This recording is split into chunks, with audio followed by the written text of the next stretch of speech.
News ಅವರಿಗೆ ಸ್ವಾಗತ. ಮಾದೇವ್ ಪ್ರಕಾಶ್ ಅವರೇ, ಪ್ರಶ್ನೆ ಇರ್ತಕ್ಕಂಥದ್ದು, ಈಗ ಶ್ರೀರಾಮುಲು ಕೂಡ ನಾನು ಸ್ವಾಭಿಮಾನಿ ಅಂತ ಹೊರಗೋದ್ರು, ನನಗೆ ಬಿಜೆಪಿಲಿ ಅನ್ಯಾಯ ಆಯ್ತು ಮಂತ್ರಿ ಸ್ಥಾನ ಕಸ್ಕೊಂಡ್ರು, ಹಾಗೆ ಯಡಿಯೂರಪ್ಪನವರು ಕೂಡ ಅಧ್ಯಕ್ಷ ಸ್ಥಾನ ಸಿಗಲಿಲ್ಲ, CM ಸ್ಥಾನ ಹೊರಗೆ ಹಾಕಿದ್ರು. ಈಗ ಹೇಳ್ತಾ ಇದ್ರೆ ಅರಿವು ಆಗ್ತಾ ಇದೆ, ತಪ್ಪಾಯಿತು, ನಾವು ಹೊಟ್ಟೆ ಎಲ್ಲ ಇವತ್ತು ವಿಷ ಇದೆ, ಅದನ್ನೆಲ್ಲ ನುಂಗ್ಕೊಂಡಿದ್ದೀವಿ ಅನ್ನುವಂಥ ಮಾತನ್ನು ಹೇಳ್ತಿದ್ರು. ಶ್ರೀರಾಮುಲು ಕೂಡ ಬರಬೇಕಾದ್ರೆ ಇವರು ಯಡಿಯೂರಪ್ಪರ ಥರನೇ ಅವರು ಕೂಡ ಅವ್ರ ಜೊತೆಗೆ ಶಾಸಕರುಗಳಿದ್ದಾರೆ, ಅವ್ರದ್ದೇ ಆದಂಥ ಕೆಲವು ಬೇಡಿಕೆಗಳು 5 ಕ್ಷೇತ್ರಗಳಿದ್ದಾವೆ, ಚಿತ್ರದುರ್ಗ, ಕೊಪ್ಪಳ, ಗದಗ, ಬಳ್ಳಾರಿ, ರಾಯಚೂರು. ಅದ್ರ ಜೊತೆಗೆ ಅವರು ಕೂಡ ಬಳ್ಳಾರಿ MP ನಿಲ್ತಾರೆ ಅನ್ನೋಂಥದ್ದು. ಬಹುತೇಕ ಇವರ ಕ್ಯಾಲ್ಕುಲೇಷನ್ ಹೇಳಿದ್ರೆ 272+ ಇದೆಯಲ್ಲ, ಆ ಕ್ಯಾಲ್ಕುಲೇಷನ್ ಲೆಕ್ಕದಲ್ಲಿ ಅದಕ್ಕೆ ಯಾವುದೇ ರೀತಿಯ ಮಾರಾಲಿಟಿ, ಕಳಂಕ, ಹಿಂದಿಂದು ಮುಂದಿಂದು ನೆನಪೇ ಬರೋದಿಲ್ಲ ಅಂತ ಶ್ರೀರಾಮುಲು ವಿಚಾರದಲ್ಲಿ ಕೂಡ ಅದೇ ಆಗ್ಬೋದು. ಈ 2009 ಚುನಾವಣೆಯ ಫಲಿತಾಂಶ ನಾವು ನೋಡಿದಾಗ ಈ ಬಳ್ಳಾರಿ ರಿಪಬ್ಲಿಕ್ ಏನಿತ್ತು, ಬಳ್ಳಾರಿ ರಿಪಬ್ಲಿಕ್ಕು ಅವತ್ತು Yediyurappa was all powerful 2009 ಎಲೆಕ್ಷನ್ನಲ್ಲಿ 19 Lok Sabha ಕ್ಷೇತ್ರಗಳನ್ನು ಭಾರತೀಯ ಜನತಾ ಪಕ್ಷ ಗೆಲ್ತು. ಅವತ್ತು ಬಳ್ಳಾರಿ ಒಳಗೆ ಈ Ballari republic Janardhan Reddy was minister, Karunakar Reddy was minister, Sriramulu was minister, ಇವರೆಲ್ಲರೂ ಇದ್ದು ಇವರು ಗೆಲ್ಲೋದಕ್ಕೆ ಸಾಧ್ಯ ಆದದ್ದು ಕೇವಲ 2000 ಮತಗಳ ಅಂತರದಿಂದ. ಇವತ್ತೇನಾಗಿದೆ ಅಂತಂದರೆ ಚುನಾವಣೆ ಮುಗಿದು 5 ವರ್ಷ ಆಗಿದೆ. ಈ 5 ವರ್ಷಗಳ ಅವಧಿ ಒಳಗೆ ನಿಸರ್ಗ ಸಂಪತ್ತನ್ನು ಲೂಟಿ ಹೊಡೆದ ಆರೋಪದ ಮೇಲೆ ಜನಾರ್ದನ್ ರೆಡ್ಡಿ ಅವರು ಜೈಲಲ್ಲಿದ್ದಾರೆ. ಶ್ರೀರಾಮುಲು ಅವರು ಅದರ ಇಂಪ್ಯಾಕ್ಟ್ ಶ್ರೀರಾಮುಲು ಮೇಲೆ ಆಗದೆ ಹೋದರೆ ಶ್ರೀರಾಮುಲು ಅವ್ರಿಗೂ ಒಂದು ರೀತಿಯ ಕಳಂಕದ ಛಾಯೆ ಶ್ರೀರಾಮುಲು ಅವರನ್ನು ಹಿಂಬಾಲಿಸ್ತಾ ಇದೆ. ಇಂಥ ಪರಿಸ್ಥಿತಿ ಒಳಗೆ, ಅಂದರೆ ಇಂಥ ನೆಗೆಟಿವ್ ಆದಂಥ ಪರಿಸ್ಥಿತಿ ಒಳಗೆ ಇವರು ವಿನ್ಯಬಿಲಿಟಿ ಇಸ್ ದಿ ಕ್ರೈಟೀರಿಯಾ ಅಲ್ವಾ? ಈಗ ಅಪಧರ್ಮ ಅಂದ್ರೆ ಅದೇ ತಾನೇ, ಈಗ ಅದೇ ಆಗೋದಿಲ್ಲ. ಅದು ಅಪಧರ್ಮ. BJPನವ್ರು ಮೂರ್ಖರಾಗ್ತಾರೆ. ಒಂದು ವೇಳೆ ಶ್ರೀರಾಮುಲು ಅವ್ರನ್ನ ಕರ್ಕೊಂಡು ಬಂದರೆ, ನಾ ಹೇಳ್ತಾ ಇರೋದು 2009 ಅವರು ಬಳ್ಳಾರಿ ಒಳಗೆ ಅವರ ಭದ್ರಕೋಟೆ, ಆ ಭದ್ರಕೋಟೆ ಒಳಗೆ ಗೆಲ್ಲೋದಕ್ಕೆ ಸಾಧ್ಯ ಆದದ್ದು 2000 ಓಟು. ಹಾಗಾಗಿ ಅವರು ಪಕ್ಷ ಕಟ್ಟಿದ ಮೇಲೆ 4 ಸೀಟ್ ಗೆದ್ದಿದಾರಲ್ಲ, MLA ಸೀಟ್ ಗೆದ್ದಿದಾರಲ್ಲ ಅವರು. ಅಲ್ಲಿ ಈಗ ಕುಡಚಿ ಶಾಸಕ ರಾಜೀವ್ ಅವರು ಅವರ ನಿದರ್ಶನವನ್ನು ಹೇಳೋದಾದರೆ, ಈ ಒಂದು election on his own strength. Ramulu impact ಇಲ್ವೇ ಇಲ್ಲ. ಅವರು ಬಿಜೆಪಿ ಬರಲ್ಲ ಅಂತ ಇವರು ಒಂದು ವೇಳೆ BSR ಕಾಂಗ್ರೆಸ್ ಬಿಜೆಪಿ ಜೊತೆ ಹೋದ್ರೆ ಕುಡಚಿ ಶಾಸಕರು ಬಿಜೆಪಿ ಸೇರೋದು ಡೌಟ್ ಬರೋದಿಲ್ಲ ಅಂತ ಹೇಳಿದ್ರು. ಅದರ ಅರ್ಥ ಏನು ಅಂತಂದ್ರೆ, ಯಡಿಯೂರಪ್ಪನವ್ರ ಪಕ್ಷದಲ್ಲಿ ಗುರುಪಾದಪ್ಪ ನಾಗಮಾರಪಲ್ಲಿ ಗೆದ್ದಿದ್ರು, it is on his own strength. BR Patil ಗೆದ್ರು, he is on his own strength. Guru Patil ಗೆದ್ರು ಅವ್ರ ಸಾಮರ್ಥ್ಯದಿಂದ, ಬಣಕಾರ್ ಗೆದ್ರು ಅವ್ರ ಸಾಮರ್ಥ್ಯದಿಂದ. ಅಂದರೆ ಯಡಿಯೂರಪ್ಪನವ್ರ ಇಂಪ್ಯಾಕ್ಟ್ ಅಲ್ಲಿ ಏನು ಆಗಲೇ ಇಲ್ಲ. ಅವರವರ ಸಾಮರ್ಥ್ಯದಿಂದ ಅವರು ಗೆದ್ದಿದ್ರು. ಇವತ್ತು ಯಡಿಯೂರಪ್ಪನವ್ರ ಬಗ್ಗೆ ಏನೋ ಒಂದು ಸಿಂಪತಿಯಿಂದ ಅವ್ರ ಜೊತೆಲಿ ಬರ್ತಾ ಇದ್ದಾರೆ. ಅದೇನೇ ಇರಲಿ, ನನಗನ್ಸುತ್ತೆ ಶ್ರೀರಾಮುಲು ಅವರನ್ನು ಭಾರತೀಯ ಜನತಾ ಪಕ್ಷ ಸೇರಿಸ್ಕೊಳ್ಳೋದ್ರಿಂದ ಭಾರತೀಯ ಜನತಾ ಪಕ್ಷ ಬದಲಾವಣೆಗಾಗಿ ಭಾಜಪ ಅನ್ನುವ ಘೋಷಣೆಯನ್ನು ಕೊಡ್ತಾ ಇದ್ರು. ಆ ಬದಲಾವಣೆಗಾಗಿ ಭಾಜಪ ಅಲ್ಲ, ಅನುಕೂಲ ಸಿಂಧು ಭಾಜಪ ಆಗುತ್ತೆ. ಇದು ಶ್ರೀರಾಮುಲು ಅವ್ರನ್ನ ಸೇರಿಸ್ಕೊಳ್ಳೋದ್ರಿಂದ ಭಾಜಪಗೆ ಡ್ಯಾಮೇಜ್ ಆಗುತ್ತೆ ಹೊರತು ಪಾಸಿಟಿವ್ ಆಗುತ್ತೆ. ಒಂದು ನಿಮಿಷ, ಗುರುಲಿಂಗನಗೌಡ್ರೆ, BSR ಕಾಂಗ್ರೆಸ್ ಈಗಲೂ ಕೂಡ ಅತಂತ್ರವಾಗಿದೆಯಾ? ನಿಮ್ಮ ಅಧ್ಯಕ್ಷರು ಒಂದು ಸಲ ಹೇಳಿದ್ರು ನಾವು BJP ಜೊತೆ ಸೇರೋದಿಲ್ಲ. ಇವತ್ತು ನಿಮ್ಮ ಸೋಮಲಿಂಗಪ್ಪ ಹೇಳ್ತಾರೆ, ನಿಮ್ಮ ಜೊತೆಗಿದ್ದಂಥ ಮಾಜಿ ಶಾಸಕರಂತ BJPಯ SC ST ಅಧ್ಯಕ್ಷರಾದಂಥ ST ಮೋರ್ಚಾ ಅಧ್ಯಕ್ಷರಾದಂಥ ಸೋಮಲಿಂಗಪ್ಪನವರು ನಮ್ಮ ಜೊತೆಗೆ ಯಡಿಯೂರಪ್ಪ ಜೊತೆಗೆ ಅವರು ಸೇರ್ತಾರೆ ಅನ್ನುವಂಥದ್ದು. ಬಹುತೇಕ ಆ ರೀತಿ ನಿಮ್ಮ ಪಕ್ಷದಲ್ಲಿ ಬೆಳವಣಿಗೆ ಆಗಿದೆಯಾ ಅಂತ ಮುಚ್ಚಿಡ್ತಾ ಇದ್ದೀರಾ ಅಂತ. ಸರ್, ಈಗ ನಮ್ಮ ಹಿರಿಯ ಪತ್ರಕರ್ತರು ಸರ್ ಹೇಳ್ತಾ ಇದ್ರು ಸರ್, ಈಗ ಏನಿದೆ ಅಂದರೆ ನಮ್ಮ ಶ್ರೀರಾಮುಲು ಸರ್ನಲ್ಲಿ ನಮ್ಮ ಹೈದರಾಬಾದ್ ಕರ್ನಾಟಕ ಭಾಗದಲ್ಲಿ ಚಿತ್ರದುರ್ಗ ಸೇರಿ ಮೊನ್ನೆ ಪಾರ್ಲಿಮೆಂಟ್ ಎಲೆಕ್ಷನಲ್ಲಿ 2000 ಮೊನ್ನೆ ರೀಸೆಂಟಾಗಿ ನಡೀತಿಲ್ಲ ಸರ್, 8.5% ಓಟ್ ತಗೊಂಡಿದ್ದಾರೆ. ದಯಮಾಡಿ ನಮ್ಮ ನಾಯಕರ ಮೇಲೆ ಕಳಂಕಿತರು ಅಂತ ಏನು ಶಬ್ದ ಉಪಯೋಗಿಸ್ತಾರೋ ಅದನ್ನು ತೆಗಿಬೇಕಂತ ಮೊದಲೇ ಕೇಳ್ಕೊತಾ ಇದ್ದೀನಿ. ಅಂದ್ರೆ ಕಳಂಕಿತರಲ್ಲ ನಿಮ್ಮ ಪಕ್ಷ. ಇದಲ್ದ ಇಡೀ ರಾಜ್ಯದಲ್ಲಿ 2.5% ಓಟ್ ತಗೊಂಡಿದ್ದೀವಿ. ಯಾವುದೇ ಒಂದು ಪಕ್ಷ ಅಧಿಕಾರಕ್ಕೆ ಬರಬೇಕಾದ್ರೆ ಇವತ್ತಿನ ದಿವಸ 1%, 0.5% ಹೆಚ್ಚು ಕಡಿಮೆ ಆಗಿ ಸೀಟ್ಸ್ಗಳೆಲ್ಲ ಹೋಗ್ತಾ ಇದಾವ. ಅಂದ್ರೆ ಬಿಜೆಪಿ ಸೇರಿದ್ರೆ ಪಕ್ಷವನ್ನು ಕಟ್ಕೊಂಡು ಹೋಗ್ಬೋದಿತ್ತಲ್ಲ. ಯಡಿಯೂರಪ್ಪನವರು ಕೂಡ ಅದೇ ಹೇಳ್ತಾ ಇದ್ರು, ನಾನು BJP ಸೇರಲ್ಲ, ನಾನು ಪಕ್ಷ ಬೇಕಾದ್ರೆ ನಾನು ರಾಜಕೀಯವಾಗಿ ನಿವೃತ್ತಿ ಹೊಂದ್ತೇನೆ, ಯಾವ ಕಾರಣಕ್ಕೆ BJP ಹೊಂದ್ತೀನಿ. ಶ್ರೀರಾಮುಲು ಕೂಡ ಈಗಲೂ ಕೂಡ BJP ಸೇರಿದ್ರೆ ಪಕ್ಷ ಕಟ್ಕೊಂಡು ಹೋಗಕ್ಕೆ ಶಕ್ತಿ ಇದೆಯಾ ಅಂತ. ಸರ್, ಈಗಲೂ BJP ಸೇರಿದ್ರೆ ಶ್ರೀರಾಮುಲು ಸರ್ ಹೋರಾಟದ ಮುಖಾಂತರ ಪಕ್ಷ ಕಟ್ಕೊಂಡು ಹೋಗೋ ಶಕ್ತಿ ಇದೆ. ಯಾಕಂದ್ರೆ ಶ್ರೀರಾಮುಲು ಸರ್ ಏನು ಸುಮ್ಮನೆ ಕೂತ್ಕೊಂಡಿದ್ದಿಲ್ಲ ಸರ್. ಪಕ್ಷ ಕಟ್ಟಿದ ಮೇಲೂ 1000 ಕಿಲೋಮೀಟರ್ ಪಾದಯಾತ್ರೆ ಮಾಡಿ ಜನರ ಸಮಸ್ಯೆಗಳು ಏನಂತ ಹೇಳಿ ಮಾಡಿದ್ವಿ. ಗದಗಿನಲ್ಲಿ 108 ಸಮಸ್ಯೆಗಳಂತ 2 ದಿವಸ ಉಪವಾಸ ಕೂತ್ಕೊಂಡಿದ್ವಿ. ತುಂಗಭದ್ರಾ ನೀರು ರಾಯಚೂರು, ಬಳ್ಳಾರಿ, ಕೊಪ್ಪಳ ಜನಕ್ಕೆ ಏನು ಅನುಕೂಲ ಆಗಲ್ಲ ಅಂತೇಳಿ 2 ದಿವಸ ಉಪವಾಸ ಸತ್ಯಾಗ್ರಹ ಮಾಡಿ ಒಂದು ಸರ್ಕಾರನ ಊಳೆತ್ತಬೇಕಂತೇಳಿ ಬಡಿದೆಬ್ಬಿಸಿದ್ದು ಒಂದು ಹೋರಾಟ ಸಾಗಿದೆ ಸರ್. ಅಲ್ಲ ನೀವಿದ್ದ ISR ಕಂಪನಿ ಇಡೀ ಸ್ಟೇಟ್ಗೆ ಕಬ್ಬು ಬೆಳೆಗಾರರಿಗೆ ಒಂದು ರೂಲ್ಸ್ ಮಾಡಿದ್ರೆ ನಮ್ಮ ಬಳ್ಳಾರಿ ಜಿಲ್ಲಾ ಹಾಸ್ಪೆಟ್ಲ್ ISR ಕಂಪನಿ ರೈತರಿಗೆ ಒಂದು ಅನ್ಯಾಯ ಮಾಡಿತ್ತು. ಅಲ್ಲ ಒಂದು ಗುರ್ಲಿಂಗ ಕೂಡ 2 ದಿವಸ ಸತತ ಹಗಲು ರಾತ್ರಿ ನಾವು ಉಪವಾಸ ಕುಂತ್ಕೊಂಡು ಹೋರಾಟ ಮಾಡಿದವರಿಗೆ ಕಳಂಕಿತರು ಅಂತ ಹೇಳಿ. ಒಂದ್ ನಿಮಿಷ ಗುರ್ಲಿಂಗನಗೌಡ್ರೆ, ನಿಮ್ಮ ಪಕ್ಷದ ಪರವಾಗಿನೇ ಬಿಜೆಪಿ ನಾಯಕರಂತ ಅಶೋಕ್ ಅವರು ದೆಹಲಿಯಲ್ಲಿ ಬಿಜೆಪಿ ನಾಯಕರು ಚರ್ಚೆ ಮಾಡಿದ್ದಾರೆ, ಶ್ರೀರಾಮುಲು ಕೂಡ ಬರಲಿ, ಅದೇ ರೀತಿ ಯಡಿಯೂರಪ್ಪ ಅವರು ಬರಲಿ ಅಂತ ಹೋಗಿದ್ರು. ಸೊ ನಿಮ್ಮ ಪಕ್ಷದ ವೇದಿಕೆಯಲ್ಲಿ ಬಿಜೆಪಿ ಸೇರೋ ಬಗ್ಗೆ ಅಧಿಕೃತವಾದ ಚರ್ಚೆ ಆಗಿದೆಯಾ ಅಥವಾ ಮಾಡ್ತೀರಾ? ಮಾಡೋದೇ ಆದ್ರೆ ಯಡಿಯೂರಪ್ಪ ಜೊತೆ ನೀವು ಬಿಜೆಪಿ ಸೇರ್ತೀರಾ ಅನ್ನುವಂಥ ಪ್ರಶ್ನೆ ಇದೆ. ಹುಗಾರ್ ಒಂದು ಪ್ರಶ್ನೆ ಗುರ್ಲಿಂಗನಗೌಡ್ರೆ, ನಾನು ಮಧುಸೂದನ್ ಮಾತಾಡ್ತೀನಿ. ಮಧುಸೂದನ್ ಗುರ್ಲಿಂಗನಗೌಡ್ರೆ ಸರ್ ನಮಸ್ಕಾರ. ಗೌಡ್ರೆ ನಮಸ್ಕಾರ. ಗೊತ್ತಾಯ್ತು ಸರ್, ನಮಸ್ಕಾರ. ಏನಂದ್ರೆ ನಾನು ಈ ಸಮಯದಲ್ಲಿ ಒಂದು ಸ್ಪಷ್ಟನೆಯನ್ನು ಬಯಸ್ತೇನೆ. BSR ಕಾಂಗ್ರೆಸ್ ಪ್ರಾರಂಭವಾಗಿದ್ದು ಬೇರೆ ಎಲ್ಲ ಸಮಸ್ಯೆಗಳು ಬಂದಂಥ ಸಮಯದಲ್ಲಿ ನಿಮಗೆ ವ್ಯಕ್ತಿಗತವಾದಂಥ ಭಿನ್ನಾಭಿಪ್ರಾಯಗಳು ಇದ್ದವೇ ವಿನಃ ಬಿಜೆಪಿಯ ಜೊತೆ ಸೈದ್ಧಾಂತಿಕ ಭಿನ್ನಾಭಿಪ್ರಾಯ ಏನಾರ ಇತ್ತ ನಿಮಗೆ? ಅಲ್ಲ ಯಡಿಯೂರಪ್ಪನವ್ರಿಗೆ ಎಲ್ಲಿತ್ತು ಸೈದ್ಧಾಂತಿಕ ಭಿನ್ನಾಭಿಪ್ರಾಯ? ಅಲ್ಲ ಅವ್ರಿಗೆ ನಾನು ಅದಕ್ಕೆ ಸೈದ್ಧಾಂತಿಕ ಭಿನ್ನಾಭಿಪ್ರಾಯ ಏನು ಇರಲಿಲ್ಲ. ನಿಮ್ಗೆ ಇರ್ತಕ್ಕಂಥದ್ದು ಆರೋಪ ಭ್ರಷ್ಟಾಚಾರ ಕಳಂಕ ಇದೆ ಇದು ವ್ಯಕ್ತಿಗತವಾದದ್ದು. ಇವರು ಸೈದ್ಧಾಂತಿಕ ಭಿನ್ನಾಭಿಪ್ರಾಯಕ್ಕೆ ಪಕ್ಷ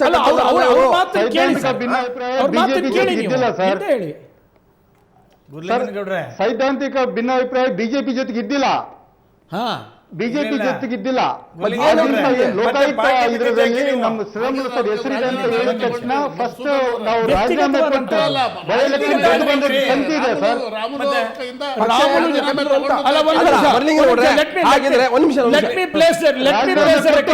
ಸರ್ ನಾವು 45,000 ಓಟ್ನಲ್ಲಿ. ಇಲ್ಲ ಗುರ್ಲಿಂಗನಗೌಡ್ರೆ ಗುರ್ಲಿಂಗನಗೌಡ್ರೆ ನಾನೊಂದು ಮಾತು ತಮ್ಮನ್ನು ಕೇಳ್ತೀನಿ ಸರ್. ಮಧುಸೂದನ್ ಅವ್ರು ಹೆಂಗೆ ಹೇಳ್ತಾರೆ ಅಂತ ಹೇಳಿದ್ರೆ ಅವರು ಕಲಸ ಮೇಲೋಗ್ರ ಮಾಡೋದ್ರಲ್ಲಿ ನಿಸ್ಸೀಮ ವ್ಯಕ್ತಿ. ಇಲ್ಲ ಒಂದ್ ನಿಮಿಷ ಮುಂದೆ ಕೇಳ್ರಿ, ನೀವು ಹೇಳದೆ ಹೇಳ್ತಾ ಇದ್ರಲ್ಲ. ಈಗ ಗುರ್ಲಿಂಗನಗೌಡ್ರೆ ಸೈದ್ಧಾಂತಿಕ ನಿಲುವು ನಮಗೇನು ಭಿನ್ನ ಇರಲಿಲ್ಲ, ನಮಗೆ ಬಿಜೆಪಿ ಜೊತೆ ಹೊಂದಾಣಿಕೆ ಇತ್ತು, ಆ ಸಿದ್ಧಾಂತವನ್ನು ನಾವು ಒಪ್ಕೊಂಡು ಅಂದ ಮೇಲೆ ನೀವು ಬೇರೆ ಪಕ್ಷ ಮಾಡುವಂತದ್ದು ಏನಿತ್ತು? ಪಕ್ಷದಲ್ಲಿದ್ದೇ ಹೋರಾಟ ಮಾಡಬಹುದಿತ್ತಲ್ಲ, ನೀವು ಬೇರೆ ಪಕ್ಷ ಯಾಕೆ ಮಾಡಿದ್ರಿ? ಅಲ್ಲ ಈಗ ಒಂದ್ ನಿಮಿಷ ನಿಮಗೆ ಸಮಸ್ಯೆ ಆಗಿದ್ದೀರಾ?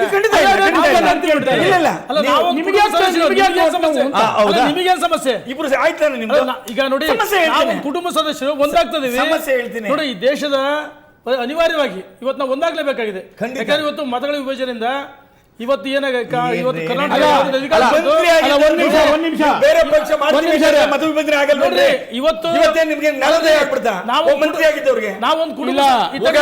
ನಿಮ್ದು ಜನತಾ ಹೊಡೆದೋಗಿತ್ತು,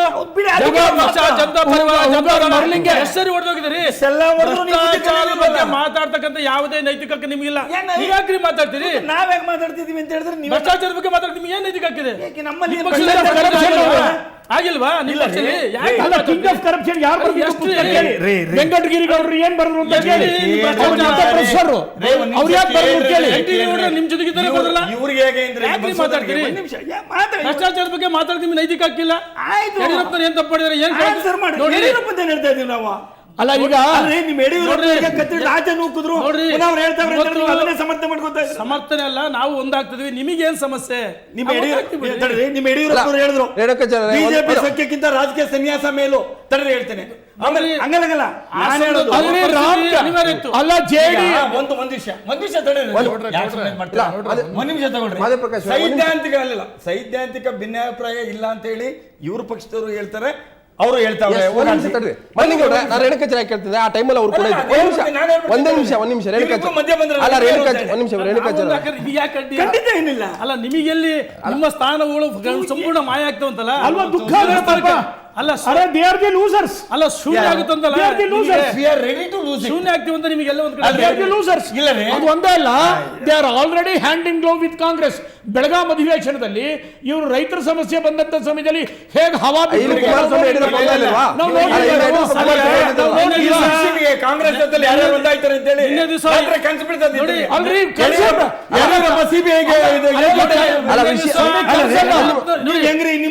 ಪಟ್ಟು ಅದನ್ನ ಡಿಪೆಂಡ್ ಮಾಡ್ತಾ ಇದ್ರೆ ಸ್ವಾಮಿ ಯಡಿಯೂರಪ್ಪ ಸಿಬಿಐ ಬಿಜೆಪಿ ಕೆಜೆಪಿ ಅಲ್ಲ ವಿಷಯ ಅಲ್ಲ ಒಂದು ನಿಮಿಷ ಅಲ್ಲ ವಿಷಯ ಕನಸಲ್ಲ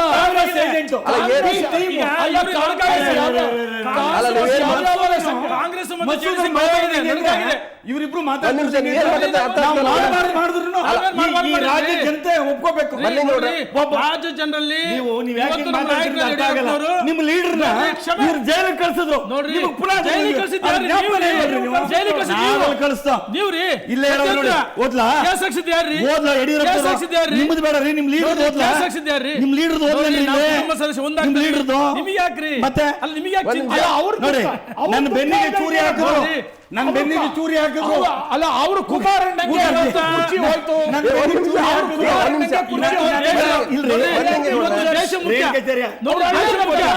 ದೇಶಕ್ಕೋಸ್ಕರ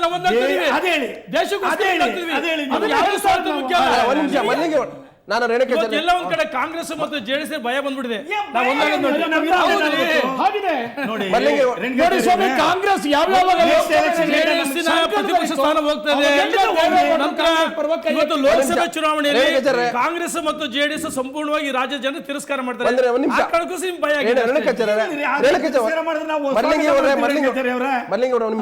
ರೇಣುಕಾಚಾರ್ಯ ನೀವು ಕೂಡ ಹಿಂದಿನ ವಿದ್ಯಮಾನಗಳಲ್ಲಿ ಯಾವ್ಯಾವ ಒಂದ್ ನಿಮಿಷ ಯಾವ ರೀತಿ ಮಾತಾಡಿದ್ರೆ ಗೊತ್ತಿದೆ. ಈಗ ಅದ್ ಬಿಡಿ ಅದ್ರ ಬಾಳೆ ಚಪ್ಪ ಅಂತಂದ್ರೆ ಒಂದ್ ನಿಮಿಷ ಒಂದು ವಾರ ಆದ್ರೂ ಸಾಲೋದಿಲ್ಲ.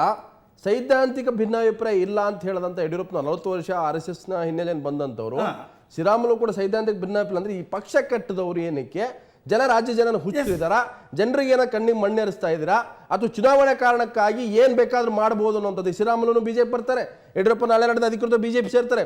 ಏನು ಜನ ನಿಮ್ಗೆ ಹೇಳಿದ್ರಾ ಸೈದ್ಧಾಂತಿಕ ಭಿನ್ನಾಭಿಪ್ರಾಯ ಇಲ್ಲಪ್ಪ ನೀವು ಪಕ್ಷ ಕಟ್ಟಿದ್ರೆ ಯಾಕೆ ಪಕ್ಷ ಕಟ್ಟಿದ್ರೆ?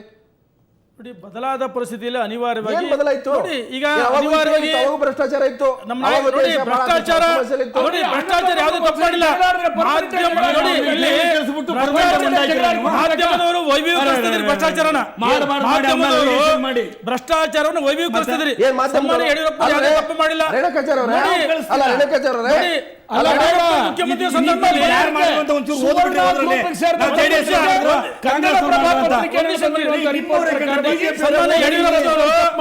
ಮುಖ್ಯಮಂತ್ರಿ ಆಗಿ ಸಂದರ್ಭದಲ್ಲಿ NDC ಮೀಟಿಂಗ್ ನಲ್ಲಿ ಸ್ಪಷ್ಟವಾಗಿ ಈ ಗಣಿ ಏನಿದೆ ಲೂಟಿ ಆಗ್ತದೆ ಅದನ್ನ ರಾಷ್ಟ್ರೀಯ ನೀತಿ ಜಾರಿ ತರಬೇಕಂತ ಹೇಳಿದ್ದು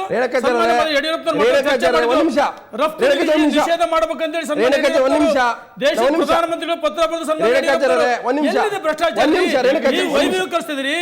ಪ್ರತಿಪಕ್ಷ ಆರೋಪ ಷಡ್ಯಂತ್ರ ಅವಲ್ಲ. ಯಾವುದು ತಪ್ಪು ಮಾಡಿಲ್ಲ. ಜಗದೀಶ್ ಶೆಟ್ಟರ್ ಕುಟುಂಬ ಭಾರಿ ಭ್ರಷ್ಟಾಚಾರದಲ್ಲಿ ತೊಡಗಿದೆ. ಯಡಿಯೂರಪ್ಪನವರು ಯಡಿಯೂರಪ್ಪ ನೋಡಿ ರೇಣುಕಾಚಾರ್ಯ ನೀವು ನೀವೇ ಕೆಸರಿಸಿಕೊಂಡು ಜೈಲ್ಗೆ ಹೋಗ್ಬಿಟ್ಟು ಬೇರೆ ಪಾರ್ಟಿಯವ್ರ ಮೇಲೆ ಕೇಳ್ತೀರಾ? ಯಾರ್ರಿ ಮರಲಿಂಗೇಗೌಡರ ನಿಮಿಷ ರೇಣುಕಾಚಾರ್ಯ ನೀವು ಮಾಧ್ಯಮದಲ್ಲಿ ಆರೋಪ ಮಾಡ್ತಿದ್ದಲ್ಲ ಮೊದಲು ವಾಪಸ್ ತಗೊಳ್ಳಿ. ಒಂದು ವೈಭವೀಕರಿಸಿದೆ ಅಂತ ನಾನು ಹೇಳ್ತಿರೋದು ಆರೋಪ ಅಲ್ಲ, ಭ್ರಷ್ಟಾಚಾರವನ್ನ ವೈಭವೀಕರಿಸಿದೆ ಅಂತ ನಾನು ಹೇಳಿದೆ ಅಷ್ಟೇ. ಯಡಿಯೂರಪ್ಪನವರು ಏನೇನು ಹೇಳಿದಾರೆ ಎಲ್ಲ ನೋಡ್ಲಾ. ನನ್ನನ್ನ ನೋಡಿ ಒಂದ್ ನಿಮಿಷ ಬೆನ್ನಿ ವರದಿಯನ್ನ ಅಡ್ವಾಣಿ ಅವರು ನನ್ನನ್ನು ಕೆಳಗಿಳಿಸಿದ್ದು, ನನ್ನ ಕಾಂಗ್ರೆಸ್ ಪಕ್ಷದಲ್ಲಾಗಿದ್ದೆ ನನ್ನನ್ನು ಸಪೋರ್ಟ್ ಮಾಡ್ತಿದ್ರು ಪಕ್ಷದವರೇ ನನಗೆ ಬೆನ್ನಿಗೆ ಚೂರಿ ಹಾಕಿ ಜೈಲಿಗೆ ಕಳಿಸಿದ್ರು ನೋಡಿ. ಹೂಗಾರ್ ನಾನು ಹೇಳ್ತಾ ಇರೋದು ನಿಮ್ಮದೇ ಗ್ರೂಪ್ನ ಒಂದು ಪತ್ರಿಕೆ ಪ್ರಿಂಟ್ ಮೀಡಿಯಾನಲ್ಲಿರುವಂಥದ್ದು ಕನ್ನಡಪ್ರಭ ಇತ್ತೀಚಿನ ದಿನಗಳಲ್ಲಿ ಏನೆಲ್ಲ ಸುದ್ದಿಗಳನ್ನ ಕೊಟ್ಟಿದೆ ಅದರ ಪ್ರಕಾರವಾಗಿ ನಿಮ್ಮ ಕನ್ನಡಪ್ರಭ ನ್ಯೂಸ್ ನಾನು ತರಲಿಲ್ಲ ಪೇಪರ್ ನಾನು ಅದರ ಪ್ರಕಾರ ಬಂದಿರುವಂಥದ್ದು ಏನಂತ ಅಂತಂದರೆ ಈ ನಮ್ಮ ರಾಜ್ಯದ ಹೈಕೋರ್ಟು ಒಂದು ತೀರ್ಪು ಕೊಟ್ಟಿದೆ. ಅದರ ಪ್ರಕಾರ ಏನಂದರೆ ಈ ರಾಜ್ಯಪಾಲರು ಏನೂ ಯೋಚನೆ ಮಾಡದೆ ಇವ್ರ ವಿರುದ್ಧ ಪ್ರಾಸಿಕ್ಯೂಷನ್ಗೆ ಪರ್ಮಿಷನ್ ಕೊಟ್ಟಿದ್ದೆ ತಪ್ಪು ಅಂತ ಹೇಳಿ ಹೈಕೋರ್ಟ್ ಹೇಳಿದೆ.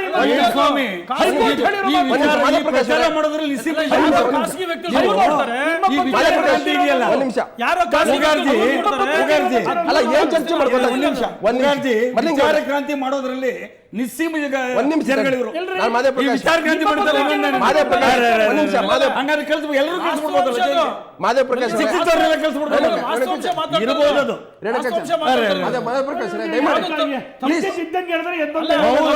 ಇದ್ದನ್ನೇ ಹೇಳ್ತಾ ಇರೋದು. ವರದಿ ಮಾಡಿ ಯಾವುದು ತಪ್ಪು ಮಾಡಿಲ್ಲ. ಹಿಂದೆ ಪ್ರಭಾ ಸಿಂಹ ಲೇಖನ ಬರ್ದಿಲ್ವಾ ಸರ್? ಅಲ್ಲ ನಾನು ಒಂದ್ ನಿಮಿಷ ದಯಮಾಡಿ. ಅಲ್ಲ ನೀವು ಮಾತಾಡ್ತಾ ಇದ್ರೆ ವರದಿ ಮಾಡ್ಬಿಟ್ಟು ಅಲ್ಲ ನೀವು ಮಾತಾಡ್ತೀರಾ ನೋಡಿ, ಒಂದ್ ನಿಮಿಷ ಯಡಿಯೂರಪ್ಪನವರ ಅವಧಿಯಲ್ಲಿ ಗಣಿಗಾರಿಕೆಗೆ ಜಿಂದಾಲ್ಗೆ ಅನುಮತಿ ಕೊಟ್ಟಿಲ್ಲ. ಒಂದ್ ನಿಮಿಷ ತಡ್ರಿ. ಯಡಿಯೂರಪ್ಪ ಪ್ರಧಾನಮಂತ್ರಿ ಪತ್ರ ಒಂದ್ ನಿಮಿಷ ಬರೆದ್ರು. ತಡ್ರಿ. ಅದನ್ನ ರೇಣುಕಾಚಾರ್ಯ ಒಂದ್ ನಿಮಿಷ. ವರದಿ ಮಾಡಿದೆ. ರೇಣುಕಾಚಾರ್ಯ. ಪತ್ರಿಕೆ ವರದಿ ಮಾಡಿದೆಯಲ್ಲ. ಅಲ್ಲ ನೀವು ಚರ್ಚೆ ಮಾಡ್ತಾ ದಯಮಾಡಿ ನೀವು ಚರ್ಚೆ ಮಾಡ್ತಾ ಇಲ್ಲ ನೀವು ಮಾತಾಡ್ತಾ ಇದ್ರಿ ಅಲ್ರಿ, ಅವ್ರಿಗೆ ದಾಖಲೆ ಸಮೇತ ಅವ್ರು ಹೇಳ್ತಾರೆ. ಸುಳ್ಳು ಹೇಳ್ತಾರೆ ಹಂಗಾರೆ. ದಾಖಲೆಯನ್ನು ಇಟ್ಕೊಂಡು ಹೇಳಿದಾರೆ ಅವರು. ಒಂದ್ ನಿಮಿಷ ನಾನು ಮಾದೇ ಒಬ್ಬ ಮುಖ್ಯಮಂತ್ರಿ ಆಗಿದ್ದರು ಅವನ್ನೆಲ್ಲ ನೋಡಲ್ವೇ? ತಡ್ರಿ ಒಂದ್ ನಿಮಿಷ ಅವತ್ತು ನೋಡಿಲ್ವೇ ಅವರು? ಒಂದ್ ನಿಮಿಷ ತಡ್ರಿ ಎಲ್ಲ ಷಡ್ಯಂತ್ರ ಆಯ್ತು. ಒಂದ್ ನಿಮಿಷ please. ಸ್ಪಷ್ಟವಾಗಿ ಷಡ್ಯಂತ್ರ. ಯಾರು ಮಾಡಿದವರು? ಪ್ಲೀಸ್ ಒಂದ್ ನಿಮಿಷ ಯಾರು ಮಾಡಿದವರು? ಪ್ಲೀಸ್ ಪ್ಲೀಸ್ ಖಾಸಗಿ ವ್ಯಕ್ತಿ ದೂರು ದಯಮಾಡಿ ತಡ್ರಿ ಒಂದ್ ನಿಮಿಷ ಪ್ಲೀಸ್ ಟ್ರಾಕಿಂಗ್ ಬಂದವರು ಖಾಸಗಿ ವ್ಯಕ್ತಿ ದೂರು ಕೊಡ್ತಾರೆ, ರಾಜ್ಯಪಾಲರು ಅನುಮತಿ ಕೊಡ್ತಾರೆ. ತಡ್- ಅಲ್ಲೇ ಒಂದ್ ನಿಮಿಷ. ನಡೆಯುತ್ತೆ. ಅಲ್ಲ, ಪ್ರಜಾತಂತ್ರ ವ್ಯವಸ್ಥೆಯಲ್ಲಿ ಒಬ್ಬ ಖಾಸಗಿ ವ್ಯಕ್ತಿ ಮುಖ್ಯಮಂತ್ರಿ ತಡ್ರಿ ಒಂದ್ ನಿಮಿಷ ದೂರು ಕೊಟ್ಟೆ. ರೇಣುಕಾಚಾರ್ಯ ಒಂದ್ ನಿಮಿಷ ತಡ್ರಿ ನಾನು ಮಾದೇವ್ ಪ್ರಕಾಶ್ ನಿಮ್ಮನ್ನು ಕೇಳ್ತೀನಿ. ಇವತ್ತು ಹೇಳ್ತಾ ಇದ್ದಾರೆ ಲೋಕಾಯುಕ್ತ ವರದಿ ಯಾವುದೇ ಇಲ್ಲ, ಅವ್ರಿಗೆ ಹೈಕೋರ್ಟ್ ಕ್ಲೀನ್ ಚಿಟ್ ಸಿಕ್ತು, ಅವ್ರ ಮೇಲೆ ಏನೋ ಆರೋಪಗಳಿಲ್ಲ, ಅವ್ರು ಒಳ್ಳೇದು ಮಾಡಕ್ ಕೊಟ್ಟಿದ್ರು ಅಕ್ರಮ ಗಣಿಗಾರಿಕೆ ವಿಚಾರದಲ್ಲಿ ಯಡಿಯೂರಪ್ಪ ತಡೆಯಕ್ಕೆ ಹೊರಟಿದ್ರು. ಒಂದ್ ನಿಮಿಷ ತಡ್ರಿ. ಹಾಗಾದ್ರೆ ಬಿಜೆಪಿ ನಾಯಕರ ಪ್ರಜ್ಞೆ ಏನಾದ್ರು ಸತ್ತು ಹೋಗಿತ್ತಾ? ಅಡ್ವಾಣಿ ಅವ್ರ ಪ್ರಜ್ಞೆ ಸತ್ತು ಹೋಗಿತ್ತಾ? ಇವರೆಲ್ಲ ಸಿಎಂ ಸ್ಥಾನ ಕೆಳಗಿಳಿಸುವಾಗ ಇವ್ರ ಪ್ರಜ್ಞೆ ಸತ್ತು ಹೋಗಿತ್ತಾ? ಈಗ ಜ್ಞಾನೋದಯ ಆಗ್ತದಲ್ಲ, ಅಯ್ಯೋ ಯಡಿಯೂರಪ್ಪನ ಏನು ತಪ್ಪು ಮಾಡೇ ಇಲ್ಲ. ಒಂದ್ ನಿಮಿಷ ಮಧುಸೂದನ ಏನು ತಪ್ಪು ಮಾಡಿಲ್ಲ. ಇದೇ ಯಡಿಯೂರಪ್ಪನವರು ಏನೇನು ಆರೋಪ ಮಾಡಿ ಅಡ್ವಾಣಿ ಅವ್ರ ಕಿವಿ ಚುಚ್ಚಿದ ಅನಂತಕುಮಾರ್, ನಮ್ಮ ಮನೆಯಲ್ಲಿ ಶತ್ರುಗಳೇ ಇದಾರೆ, ವಿಷ ನಾಗರಗಳಿದಾವೆ, ನನ್ನನ್ನ ಜೈಲಿಗೆ ಹಾಕಿದ್ದೀವ್ರೆ, ಹೊರಗಿನವ್ರ ಶತ್ರುಗಳು ನನಗಿಲ್ಲ, ನನ್ನ ಮನೆ ಶತ್ರುಗಳು ಅಂತ ಹೇಳಿದ್ರು. ಅವಾಗ ಅಡ್ವಾಣಿ ಏನ್ ಮಾಡ್ತಾ ಇದ್ರು? ಬಿಜೆಪಿ ವರಿಷ್ಠರು ಇವರೆಲ್ಲ ಮಾತಾಡ್ತಾ ಇದ್ರಲ್ಲ, ಇಷ್ಟೊಂದು ವಕಾಲತ್ ಆಗ್ತದ್ರಲ್ಲ ಈಗ.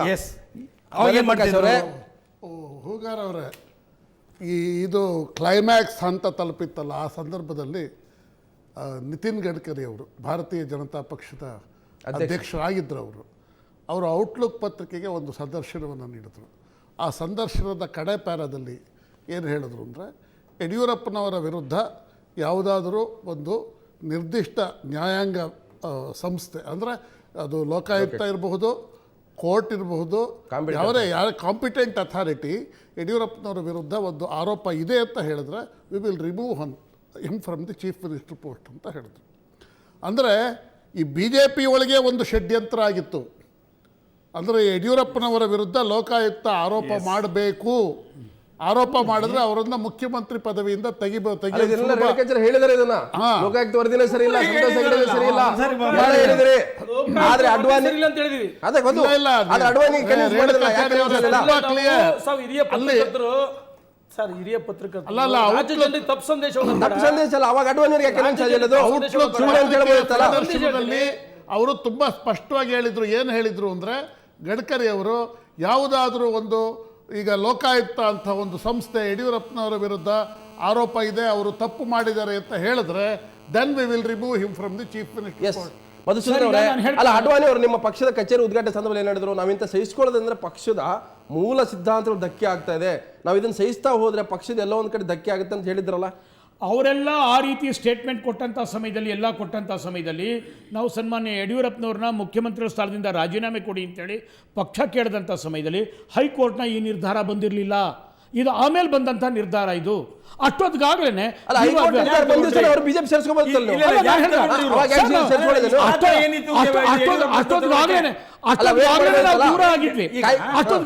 ದೂರ ಆಗಿದ್ವಿ ನಾವು. ವಾದ ವಿವಾದಗಳು ಹೇಗೆ ಅಂದ್ರೆ ಒಬ್ಬ ಮುಖ್ಯಮಂತ್ರಿ ನಾನು ಹೈಕೋರ್ಟ್ ಸ್ಟೇಟ್ಮೆಂಟ್ ಹೇಳಿದ್ರೆ ವಿತಂಡವಾದನ. You want to cast aspersions even on the high court. ಒಂದ್ ನಿಮಿಷ ಆಯ್ತು, ಅಂತ ನೀವು ಭಾವಿಸಿ. ಇಲ್ಲ ಒಂದ್ ನಿಮಿಷ ನಾನು ಹೇಳ್ತಾ ಇದ್ದೀನಿ ಅಲ್ಲ, ಅದರಲ್ಲಿ ಕಳಂಕಿದ್ರಲ್ಲ ಅಂತ ನಾನು ಹೇಳ್ತಾ ಇದ್ದೀನಿ. ಇದನ್ನ ಹೈಕೋರ್ಟ್ ಹೇಳಿದೆ, ಮತ್ತೆ ರಾಜ್ಯಪಾಲರು ಎಳೆದಿದ್ದಾರೆ.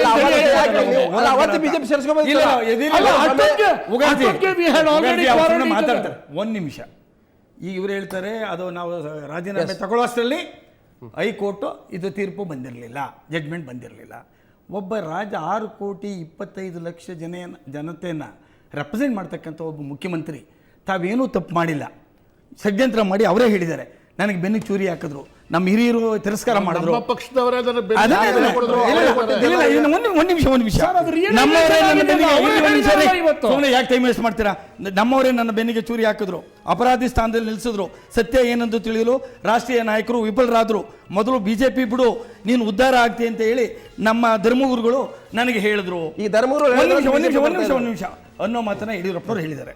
ನಾನು ಹೇಳ್ತಕ್ಕಂಥದ್ದು ಒಬ್ಬ ಮುಖ್ಯಮಂತ್ರಿನ ಇವ್ರು ಇಳಿಸಬೇಕಾದ್ರೆ ಇಷ್ಟು ಯಾವ ವಿಚಾರವನ್ನೇ ಆಗಲಿ ತಿರ್ಕಿ ಪುರ್ಕಿ ಮಾಡುವಂಥ ಇವ್ರ ಈ ವಿಚಾರ ಇದೆಯಲ್ಲ ಇವ್ರದ್ದು ಕ್ರಾಂತಿ ಮಾಡೋದ್ರಲ್ಲಿ ನರಸಿಂಹರಾವ್ ಇವರು ಅವ್ರಿಗೆ ಅಟ್ಲೀಸ್ಟ್ ಯಡಿಯೂರಪ್ಪನವರು ತಪ್ಪು ಮಾಡಿದಾರಾ ಇಲ್ವಾ ಅಂತ ಹೇಳಿ ಒಂದು ವಿಮರ್ಶೆ ಮಾಡ್ಲಿಕ್ಕೆ ಇವ್ರ ಕೈಲಿ ಆಗ್ಲಿಲ್ಲ. ಕಾಯಿಲ್ಲ ಒಂದು ನಿಮಿಷ ನಾನು ಎಸ್ ಇದೇ ರೀತಿ ಸಾರ್ವಜನಿಕ ಪ್ರಶ್ನೆ ಕೇಳಿದ್ವಿ ಇವತ್ತು ಶ್ರೀರಾಮುಲು BS ಯಡಿಯೂರಪ್ಪ ರೀತಿ ಭಾರತೀಯ ಜನತಾ ಪಕ್ಷಕ್ಕೆ ಹೋಗೋದು ಅನಿವಾರ್ಯ ಅನ್ನೋಂಥ ಒಂದು ಪ್ರಶ್ನೆ ಕೇಳಿದ್ವಿ. ಅಂತ ಅನಿವಾರ್ಯ ಸ್ಥಿತಿ ಶ್ರೀರಾಮುಲು ಬಂದಿದೆ ಅನ್ನೋಂಥದ್ದು. ಸೊ ಜನ ಏನು ಉತ್ತರ ಕೊಟ್ಟಿದೆ ಬಂದು ಯಡಿಯೂರಪ್ಪನವರ ನಂತರ ಶ್ರೀರಾಮುಲು BJP ಸೇರ್ಪಡೆ ಅನಿವಾರ್ಯವೇ ಅನ್ನೋಂಥ ಪ್ರಶ್ನೆಗೆ ಜನ ಉತ್ತರ ಕೊಟ್ಟಿದ್ದಾರೆ. ಹೌದು ಅಂತ ಹೇಳಿದವರು 72% ಜನ, ಇಲ್ಲ ಹೋಗಬಾರ್ದು ಅನ್ನೋಂತ ಹೇಳಿದವರು 28% ಜನ. ಸೊ ಇಲ್ಲೂ ಕೂಡ ಭಾರತೀಯ ಜನತಾ ಪಕ್ಷಕ್ಕೆ ಸೇರಲೇಬೇಕು ಆ ರೀತಿ ಅನಿವಾರ್ಯತೆ ಶ್ರೀರಾಮುಲು ಮುಂದೆ ಬಂದಿರುವಂಥದ್ದು. ಸೊ ಬಹುತೇಕ ಈ ಚರ್ಚೆ ಇನ್ನೂ ಕೂಡ ಮುಂದುವರಿಯುತ್ತೆ. ಸೊ ಇಷ್ಟೊತ್ತು ನನ್ನ ಜೊತೆ 4 ಅತಿಥಿಗಳು ತಾವು ಚರ್ಚೆಯ ಬಗ್ಗೆ ತಮ್ಮೆಲ್ಲರೂ ಕೂಡ ಧನ್ಯವಾದ. ಸೊ ಇದು ಈ ಹೊತ್ತಿನ ನ್ಯೂಸ್ ಅವರ ನೇರ ದಿಟ್ಟ ನಿರಂತರ ಸುದ್ದಿಗೆ ನೋಡ್ತಾ ಇರಿ ಸುವರ್ಣ ನ್ಯೂಸ್.